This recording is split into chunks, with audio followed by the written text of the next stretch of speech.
लेकिन ज्यादा से ज्यादा क्या करोगे? हार्वर्ड से पढ़ करके आओ या बेरमो के सरकारी विद्यालय में पढ़ो। विद्या का, मैं इधर बैठे हुए जितने भी विद्वान लोग बैठे हुए हैं, एजुकेटेड लोग बैठे हुए हैं, लिटरेट बैठे हैं, उनसे पूछता हूं, विद्या का उद्देश्य क्या है? एजुकेशन का उद्देश्य क्या है?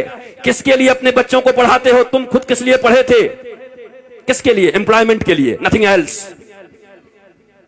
रोटी कपड़ा और मकान, एक दुकान, दो दुकान, 5 दुकान, 7 दुकान, उसके बाद सीधा स्मशान। यही है तुम्हारी जिंदगी।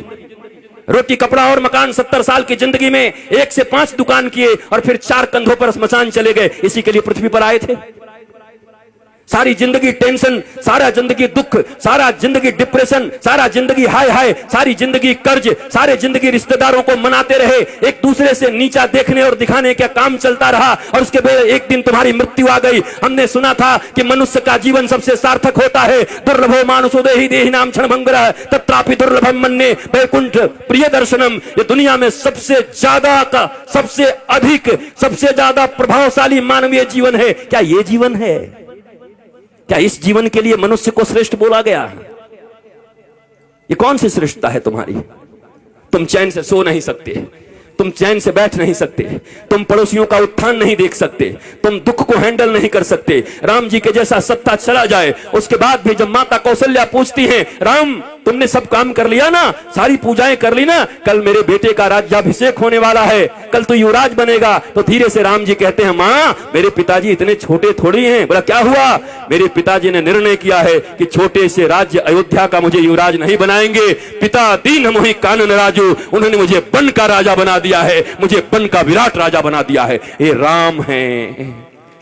रातों रात सत्ता छिन गई पर अपने पिता को कह रहे हैं, मेरे पिता ने मुझे बन का राजा बना दिया। मां अयोध्या छोटी है, मैं बड़ा हूं ना।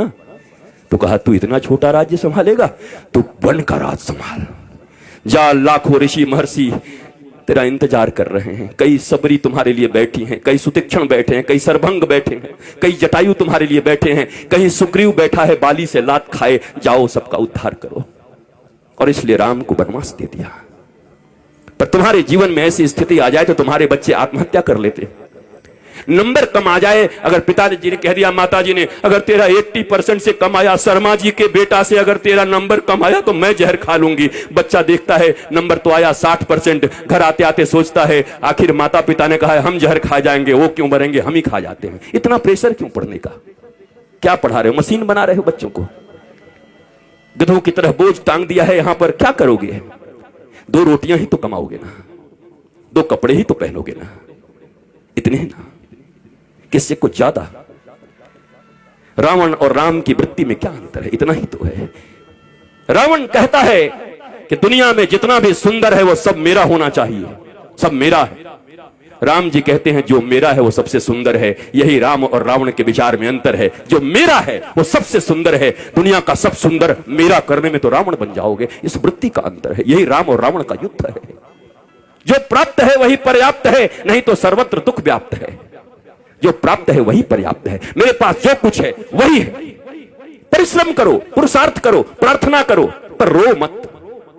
वही है वही जो राम रचि राखा, को करे तर्क बढ़ा वही शाखा। इसका मतलब ये नहीं कि आलसी बन जाओ। अगर मैं भी ये कह के पढ़ा होता कि राम जी का कथा होगा तो राम जी कराएंगे, तो क्या राम जी हमारे घर में एरोप्लेन घुसा देते एयर इंडिया को? क्या करते?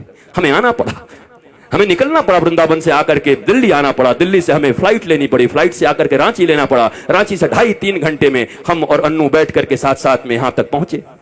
तब जाकर के बेरमो फूसरो पहुंचे। यहां घाटी ऐसी पूरा झारखंड। हम तो चैतन्य महाप्रभु को याद करते आ रहे थे कि हे महाप्रभु हरे राम हरे कृष्ण हरे राम हरे कृष्ण। पूरा हरियाली चारों तरफ थी। अच्छा था, आए, यहां भी आनंद आया, आपको देख करके आनंद आया। याद रखो, कहते तो सभी हैं पर विश्वास रखो, दोनों भुजा उठा के कहता हूं, मेरे लिए बस एक ही आह्लाद है, न कोई चढ़ावा न कोई सामान, बस हृदय से आकर के बैठ करके राम का गुणगान सुन लो, यही मेरी दक्षिणा है। अगर तुम्हारे मुख से राम और कृष्ण के नाम निकलने लगे, तुम्हारे बच्चे अगर शिवाजी और छत्रपति महाराणा प्रताप इत्यादि की तरह होने लगे, विवेकानंद होने लगे, तो मेरी दक्षिणा मुझे मिल गई है। इससे ज्यादा क्या चाहिए? कपड़े भी हैं, गाड़ियां भी हैं, आश्रम भी हैं, बहुत कुछ है। अब क्या करूंगा? मैं अकेला हूं। अकेला नहीं हूं, मेरे साथ 8 अरब लोग हैं। वसुधैव कुटुंबकम। 140 करोड़ भारतीयों के साथ साथ 8 अरब लोग। चूंकि सनातन संस्कृति ही एक ऐसी संस्कृति और धर्म है जो पूरी दुनिया को अपना परिवार मानती है। कोई कहता है मैं बड़ा, कोई कहता है मैं बड़ा, कोई कहता है मैं बड़ा, पर एक हमारा धर्म है जो कुछ नहीं कहता। वो कहता है धर्म की जय हो, अधर्म का नाश हो, प्राणियों में सद्भावना हो और विश्व का कल्याण हो। ये हम कहते हैं, सनातन ही धर्म है। बाकी मत हो सकते हैं, जितने भी लोग हैं, 8 अरब लोग हैं, 8 अरब मत हो सकता है, पर धर्म एक था, एक है और एक सदा रहेगा। और उस धर्म का नाम है सनातन धर्म। एकमात्र धर्म इस पृथ्वी पर है जो पूरी दुनिया को अपना परिवार मानता है, अपने परिवार की तरह रखता है और पूजता है। तुम्हें गौरव होना चाहिए। मुझे याद है आज के 10-12 साल पहले जब योगी आदित्यनाथ जी महंत जी सांसद थे, हमारा मिलन हुआ गोरखपुर में, गोरखनाथ पीठ में। एक भागवत की कथा थी, वहां मैं भी था, आप भी थे, एक साथ बैठे हुए थे। हमारी चर्चा होने लगी। उन्होंने कहा क्या क्या लोग हमें सांप्रदायिक सांप्रदायिक कहने लगते हैं। हम कि महाराज जी अब हमें ग्रंथ खोलना चाहिए। ग्रंथ खोल करके संप्रदाय का परिभाषा क्या है, संप्रदाय किसको कहते हैं। सम्यक प्रकार से हमारे पूर्वजों ने जो हमको प्रदान किया है, जो विचारधारा, जो अपनी विचारधारा, पवित्र विचारधारा हमारे पूर्वजों ने हमें प्रदान किया है, उसको कहते हैं सम्यक प्रकार से विचारों को प्रदान करने की प्रक्रिया को संप्रदाय कहते हैं। और अगर इसे संप्रदाय कहते हैं तो महाराज आज के बाद आप कह दीजिएगा टीवी चैनलों पर कि गर्व से कहो हम सांप्रदायिक हैं, हमारे पूर्वजों ने हमको जो विचार दिया है उसको लेकर के हम इस दुनिया में चल रहे हैं। लज्जा क्यों करते हो, शर्म क्यों करते हो। ये अनपढ़ लोग, ये गंवार लोग जिन्होंने मैकोले की शिक्षा विद्या पढ़ा करके तुम्हें पीछे की ओर ढकेल दिया, तुम सच्ची बात भी कहते हो तो कहने के लायक नहीं रह जाते हो। सांप्रदायिक कोई खराब शब्द नहीं है, संप्रदाय शब्द भारत का सबसे प्यारा शब्द है, सनातन संस्कृति का सबसे प्यारा शब्द है। पर तुमको संप्रदाय के लिए क्या पढ़ा दिया गया, तुष्टीकरण और संप्रदाय पढ़ा दिया गया तुमको। यहां तुष्टीकरण नहीं, यहां 140 करोड़ लोगों के संतुष्टीकरण की बात होती है। यहां 8 अरब विश्व के लोगों की संतुष्टीकरण की बात होती है। यह है सनातन धर्म। तुम्हें गौरव होना चाहिए अपने धर्म के ऊपर, पर तुम बैकडोर में रहते हो, पीछे रहते हो, क्योंकि तुम्हारे पास ज्ञान नहीं है, क्योंकि तुमने हिंदी नहीं पढ़ी, तुम इंग्लिश पढ़ रहे हो। ना हिंदी ना इंग्लिश, ये मिली जुली। मुझे ताज्जुब तब लगता है जब ये भोजपुरी सिनेमा के एक्टर भी जब टीवी पर आते हैं तो एंड आई इफ यू, अरे भोजपुरी में पिक्चर बनाए, भोजपुरी में बोल। ये हिंदी एक्टर जब आते हैं सिनेमा बनाएंगे, हिंदी बनेंगे, कूली बनेंगे, गांव के आदमी, पर जब आएंगे तो एंड आई एंड दिया एंड मेरी जान आँखें, अरे हिंदी बोल भाई। तुमको इन हिंदी वालों ने सुपरस्टार बनाया है, टेटे टेटे इंग्लिश बोलता है बैठ के। पर हमारे देश में अंग्रेजी बोलना मतलब एजुकेटेड होना, ज्ञानी होना। ये भारतीयों इस गुलामी से कब निकलोगी। इस दुनिया में सबसे रीच लैंग्वेज है तो संस्कृत है, और सबसे पुअर लैंग्वेज है तो इंग्लिश है। संस्कृत के पास 1,74,00,000 से ज्यादा वर्ड्स हैं। करोड़ कह दिया, अरब। इंग्लिश के पास कितने हैं, बेचारा हर साल 2-4-10 बढ़ाते रहता है। हमारी कितनी बढ़िया संस्कृति है, मौसी, चाची, मामी, वहां सब आंटी, पता ही नहीं कौन क्या। Brother and brother in law, बताओ, sister and sister in law, वो लॉ के अनुसार सिस्टर है और ये कैसी सिस्टर है, ये क्या है। This is language. बोलने दो जो बोलते हैं, तुम भी सीख के रखो, पर गौरव तो अपनी संस्कृत पर करो। संस्कृत में गाली भी दोगे ना तो बड़ा आनंद आएगा। किसी को कह दो ना, आप तो ग्राम सिंह हैं, खुश हो जाए। ग्राम सिंह, ग्राम सिंह का अर्थ कुत्ता होता है, कुकुर। किसी को कह दो आई आई आप तो ग्राम सिंह है, वो भी कहेगा। बाद में कोई कहे हमको ग्राम सिंह कहा, महाराज संस्कृत में कुकुर होता है। आए कुकुर बोल गया।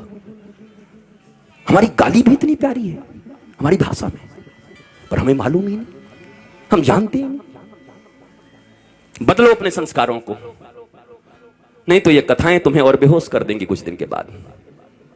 और इस बेहोशी में सोमनाथ के मंदिर इतनी बार टूटे। तुम्हें याद है सोमनाथ का मंदिर जब टूट रहा था तो हजारों हजार लोग मारे गए थे। सब विद्वान थे, वेदज्ञ थे, श्रुतज्ञ थे, बड़े बड़े विप्र थे, बहुत मंत्र पढ़ते थे। मंदिर भी टूट गई, वो भी मार दिए गए। कैसे हो गया ये। शास्त्र पढ़ना अलग है और शास्त्र समझना अलग है, रटना अलग है। ये रट्टू तोता बनकर के कथा कहना अलग है, और उपनिषद और अपने गुरु के प्रतिबोध से बैठ करके सिंह की तरह गरजते हुए भारतवासियों और विश्व को समृद्ध और संस्कारवान बनाना भारतीय धर्म गुरुओं का परम लक्ष्य होना चाहिए। भारतीय धर्म गुरु ऐसे होते हैं। हम रट्टू तोता लोग नहीं हैं। हमें कोई सिखा दिया और तोते की तरह हम आकर प्रवचन करने लगे और भाषण करने लगे। वैसे ऐसे लोग हैं। 7 दिनों में लोग कहते हैं, क्या कहूं, इस श्लोक का वर्णन तो अगर मैं करने लगूं तो 7 दिन तक करना पड़ेगा। हमने एक जगह पंडाल में कह दिया, पंडाल का खर्चा हम देंगे, तू करके दिखा। भाग गया, क्योंकि कर ही नहीं सकते 7 दिन तक। पर ये रट लिया है, सिखाया जाता है कैसे बोलिएगा कि अभी समयाभाव के कारण इस श्लोक की चर्चा तो मैं 15 दिन तक कर सकता हूं, लेकिन आइए समयाभाव के कारण आगे बढ़ते हैं। मैंने कहा पंडाल का खर्चा, माइक का खर्चा और आपका भी खर्चा मैं दे रहा हूं, आपको इसी श्लोक पर बोलना है। मैंने सुना, दूसरे दिन सुबह निकल गए कि कहां से इसका विवेचना करूं, कैसे करूं। ये कोई व्यवसाय नहीं है, कोई व्यापार नहीं है। प्यार को व्यापार मत बनाओ। धर्म प्यार है, धर्म प्रीति है। धर्म से डरते नहीं हैं, धर्म प्रेम वर्धित करता है। भक्ति और विभक्ति 2 चीजें होती हैं। भक्त बनने आए हो, विभक्त का अर्थ होता है अलग होना भगवान से, और भक्त का अर्थ होता है जुड़ जाना। इस बाजारवाद की दुनिया में हर जगह बस सामान की तरह हम बिक रहे हैं। रोज तुम्हें लुभाया जा रहा है, पूरा बाजार चुंबक हो गया है, तुम सड़े हुए लोहे हो गए हो। सब कुछ उसी में छीना जा रहा है। कमाल हो गया। बरसों से हमारी रक्षाबंधन की कितनी सुंदर परंपरा चली आ रही है, और उस परंपरा में आज क्या होता है, फलाना डायमंड दो, इस रक्षाबंधन पर अपनी बहन को उपहार दो। बताओ वो भाई क्या करेगा जो खेतों में काम करता है। पीढ़ियों का उनका प्यार भाई बहन के बीच, पर ये प्रचार भाई बहन के प्रेम, पति पत्नी को मैंने देखा, ये कुकर लाओ और बीबी से प्यार बढ़ाओ। हम कि वाह, ये कुकर नहीं होगा तो बीबी से प्रेम नहीं होगा, पत्नी से प्रेम नहीं होगा, कुकर से प्रेम होगा। कुकर और पत्नी का क्या संबंध है? डायमंड और भाई बहन का क्या संबंध है? हर चीज को पैसे से जोड़ दिया। बात बनाना भैया, सबसे बड़ा रुपया। कहीं रिश्ते नहीं रह गए, गांव नहीं रह गए।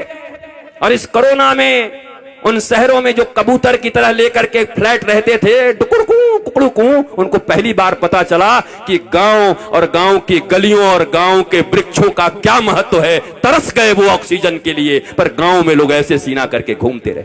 भारत गांवों का देश था। यहां ऑक्सीजन फ्री, यहां जल फ्री, और सबके सब पहले हम ऐसे भारतवासी लोग हैं। पहले इतना यूरिया डाल दिया, खेती करने लगे, पंजाब में खेती होने लगी, पंजाब में इतना अन्न उपज, हरित क्रांति आ गई। ऐसी हरित क्रांति आ गई कि पंजाब से एक ट्रेन चलने लगी, कैंसर स्पेशल ट्रेन। क्या करोगे ऐसी हरित क्रांति का, जब अपने ही बच्चों को कैंसर का पेशेंट बनाते रहे। इतनी भूख और इतनी लालच किस बात की है? तो ये भारतवासियों को हो क्या गया है? जो भारत विश्व गुरु था, जिस भारत की माताएं प्रहलाद, अलर्क जैसे पुत्रों को जन्म देती थी, ये हो क्या गया है? ये कहां से बुद्धि बिगड़ गई हमारी? ये कहां से आपके बच्चों में आप कंपटीशन भर रहे हैं, सिर्फ प्रतियोगिता भर रहे हैं। इतना छोटा बच्चा होता है, उसको प्रतियोगिता से तुम्हें इतना नंबर लाना पड़ेगा, उससे ज्यादा नंबर लाना पड़ेगा। क्या क्या बना रहे हो उसको? कोई कहता है डॉक्टर बनो, कोई कहता है इंजीनियर बनो, कोई कहता है ये बनो, कोई कहता है व्यवसायी बनो। कोई नहीं कहता बेटा तो कुछ बन न बन, पर श्रवण कुमार की तरह ऐसा बनना कि बूढ़े माता पिता को अगर तीर्थ करने का मन हो तो कंधे पर बिठा के ले चलना। इंसान बन जा, आदमी बन जा, सच्चा बेटा बन जा। वो कोई नहीं बना रहा। उसके बाद रो रहे हैं, उसके बाद निंदा कर रहे हैं गांव में घूम घूम के, हमारा बेटा हमारी बात नहीं सुनता, बहू बात नहीं सुनती, बेटी बात नहीं सुनती। आपने शिक्षा क्या दिया था? और आपकी भी गलती नहीं है मेरे माता पिता, और मैं औलादों को भी कहूंगा, ये जो बेटे और बेटी हैं, इतना कम से कम मानो, जिन्होंने तुम्हें इस पृथ्वी पर लाया है, जिन्होंने गर्भ में रखा है, उससे अपना तुम्हारा इस दुनिया में कोई नहीं हो सकता। फिर दोनों भुजा उठा के कहता हूं, इस दुनिया में अगर तुम्हारा कोई सबसे सच्चा मित्र हो सकता है तो माता पिता और गुरु, इसके सिवा तुम्हारा कोई मित्र नहीं हो सकता। बाकी सब पता नहीं कहां तुम्हें धकेल देंगे। पहली गुरु मां पिता, इन दोनों के तुम न हुए तो दुनिया वाले तुम्हारे अपने होंगे। किसको मित्र मान रहे हो? दुनिया में कैसे फ्रेंडशिप है, मेरी वो फास्ट फ्रेंड है, किस लिए? मैं सही करूं या गलत करूं सदा मेरे साथ खड़ा रहता है। अरे तो तुम्हारा वो दुश्मन है। ये तो दुर्योधन और कर्ण की दोस्ती हो गई। कर्ण को दुर्योधन ने अंग देश का राजा बना दिया, इसलिए कर्ण श्री कृष्ण और धर्म के खिलाफ खड़ा हो गया, और खिलाफ खड़ा हो गया तो 12 के भाव में मारा गया। जबकि कर्ण से बड़ा कोई दानवीर नहीं था, कर्ण से बड़ा कोई वीर नहीं था, सूरवीर नहीं था। ऐसा कोई बढ़िया धनुर्धर नहीं था, पर धर्म और भगवान के खिलाफ खड़े हो गए तो तुम्हारी कोई धनुर्धारिता काम नहीं करेगी। धर्मो रक्षति रक्षितः, जो धर्म की रक्षा करता है धर्म उसकी रक्षा करता है। परंतु हमारे मित्र ने हमको पैसा दे दिया तो हम भगवान के खिलाफ भी खड़े हो जाएंगे, यही तो कर्ण ने किया। गांधारी को कहते हैं वो पतिव्रता थी। कैसी पतिव्रता थी वो? पति अंधा था। पतिव्रता का अर्थ होता है अंधे पति को अपनी दोनों आंखों से वो दिखाती, हर चीज बताती, पति की आंख बन जाती, तब पतिव्रता कहता। पति तो पहले से अंधा था, वो भी पट्टी बांध करके दुर्योधन अन्याय पे अन्याय करता रहा, पर धृतराष्ट्र की तरह गांधारी भी आंख बंद करके बैठी थी। वो कैसी पतिव्रता हो सकती हैं? और अगर पतिव्रता थी तो अपने 99 पुत्रों में से एक को क्यों नहीं बचा सकी? अगर इतनी ही पतिव्रता थी तो उनका आशीर्वाद उनके पुत्रों को क्यों नहीं मिला? क्यों मारे गए सबके सब? कुरुक्षेत्र के मैदान में रक्त रंजित होकर के क्यों पड़े रहे सब? क्योंकि धर्म नहीं अपनाया। पतिव्रता ये नहीं होता। अगर पिता नहीं समझ पा रहे हैं तो मां का यह कर्तव्य है कि अपने बच्चों को कुपथ से जाने से रोके। नहीं नहीं नहीं नहीं, इट्स नॉट गुड, मत जाओ इधर, ये ठीक नहीं है, तुम्हें धर्म पथ पर चलना है मेरे बेटे, तुम धर्म पथ पर चलो। पर हम सब बस एक ही चीज सिखा रहे हैं, बढ़िया कमाना